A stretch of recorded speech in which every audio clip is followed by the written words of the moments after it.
मिसरौली से सुनीता जैन। नमोस्तु भगवान। भगवान, मेरा एक छोटा सा प्रश्न है कि कोई भी साधु परमेष्टि। प्रश्न संक्षेप में करिएगा। जी महाराज।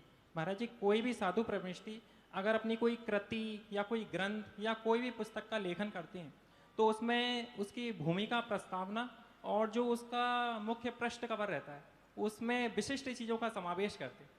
तो महाराज जी, हमारे अशोकनगर जिले के तुमेन जी वाले बाबा का चित्र भी आपकी कृति में हमने देखा है।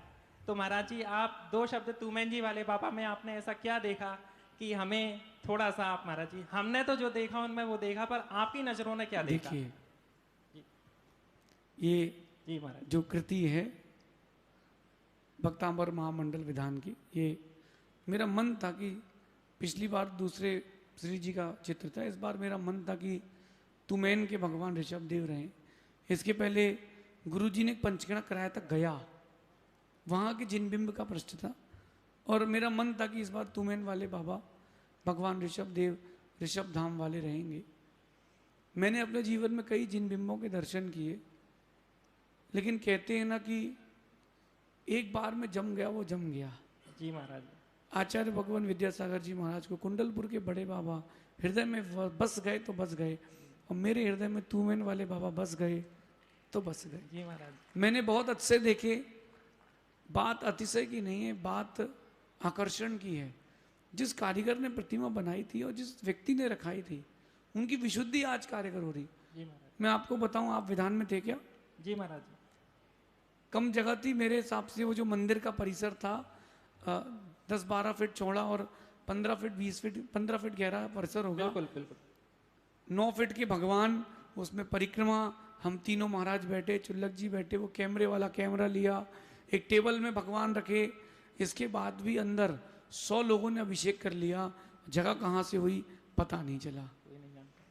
फिर विधान प्रारंभ हुआ, लोगों ने कहा कौन इतना दूर आएगा ठंडी में। मैंने कहा आप करो, बाबा सबको लाएंगे। और ये विधान की प्रक्रिया भी वहीं से प्रारंभ हुई।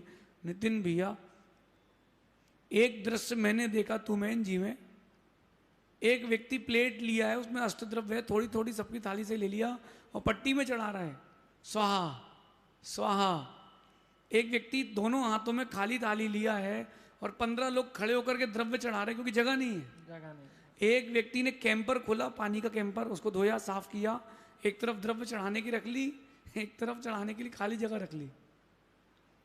लेकिन किसी ने ये नहीं कहा कि अव्यवस्थाएं हैं। तीनों दिन पंडाल भरा और बीच हाईवे में 3 से 5 किलोमीटर का ट्रैफिक पार्किंग लगी। और जो वहाँ के पंडित थे, हिंदू पंडित वगैरह, मैं सब जगह गया, उन्होंने एक बात बोली कि महाराज जी, हमने अपने गांव में 50 साल बाद ऐसी भीड़ देखी है। जी महाराज जी। सरपंच हो, वहाँ का प्रत्येक जीव जो भी वहाँ के थे, उन्होंने अपने तन मन धन से भगवान के लिए समर्पण दिया। ये भगवान ऋषभ देव, बैठा देव तुमेन जी के, ये गांव का उद्धार भी करेंगे और प्राणी मात्र का उद्धार भी करेंगे। जब नया मंदिर बनेगा, और भगवान तो गांव में ही रहेंगे, गांव के बाहर कहाँ जाना है, भगवान गांव में ही रहेंगे। और देखना, जब नया मंदिर बनेगा, उस आसपास के इलाके में से लेकर के अशोकनगर के आगे तक का सभी इलाका चमन हो जाएगा, क्योंकि भगवान की दिव्य छटा ऐसी है। मेरे को तो एक बार में भाग गई, बाकी में जितने लोगों ने दर्शन किए हैं उनकी नज़र से कभी हटते नहीं हैं, ऐसा समझिए। नमोस्तु। अगली जिज्ञासा